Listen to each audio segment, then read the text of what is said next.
a na-emekwa. Asị m ka m wetara unu update dị na UK.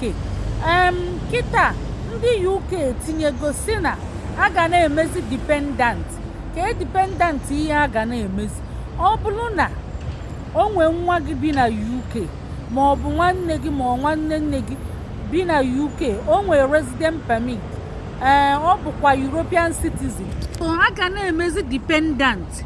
O nwee nwa gị bi na UK ma ọ nwanne gị ma ọ nwanne nne gị ma ọ nwanne nna gị, ọ bụ na unu relate by blood, ịma na ị dị qualify ka ọ kpọgote gị ka ị bụrụ dependent ya.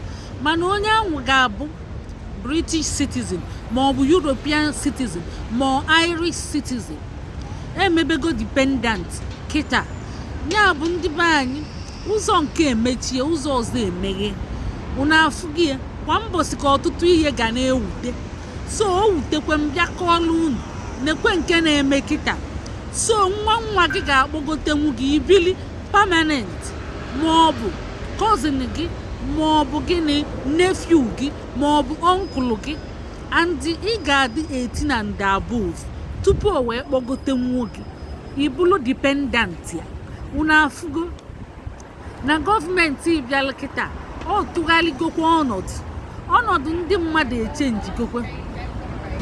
Ya bụ ndị be anyị, ana m ewetara unu ozi ọma, unu gbasa anya unu. Mana ọtụtụ ndị nọ na UK zulu ka eme dị qualify fa amara ihe na-aga, fa arapụ ụmụ nwanne fa aka nọkwa n'ụlọ na-ata afụfụ. Ya bụ ụmụnne kesee nye ịma ndị niile nọ na UK, ịma kesee nyefa n'aka, sifa na ihe na-eme dọkali afa, nye fa nsogbu, si afa kpọgote gị. Unu aghọtago? Andị o nwee ka esikwa eme jonjoloko, mana ọ bụrụ ihe a ga-apụta na-akọ. Unu aghọtago? So nwanne gị nọrụ na UK, ịma na ịgabago so unu afụgo criterion dị na ya. Ị ga-abụ nwanne blood relative, and nke a nara adị questionable bụ ọ bụrụ na a na-azụ ofu afa the same surname, ọ nara adị questionable.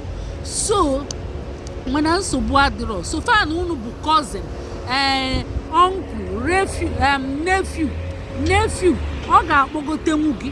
Unu aghọta? Ọkwa unu afụgo na ọmaka emego n'ofe ọkọrọ. Ndị be anyị golibenu ma ṅụlibanu. Ihe unu ga-eme bụ kesee ka onye na-amara ọmalụ, maka na asịrị na information bụ power. Onye bunye gị information ebunyegokwe gị ike.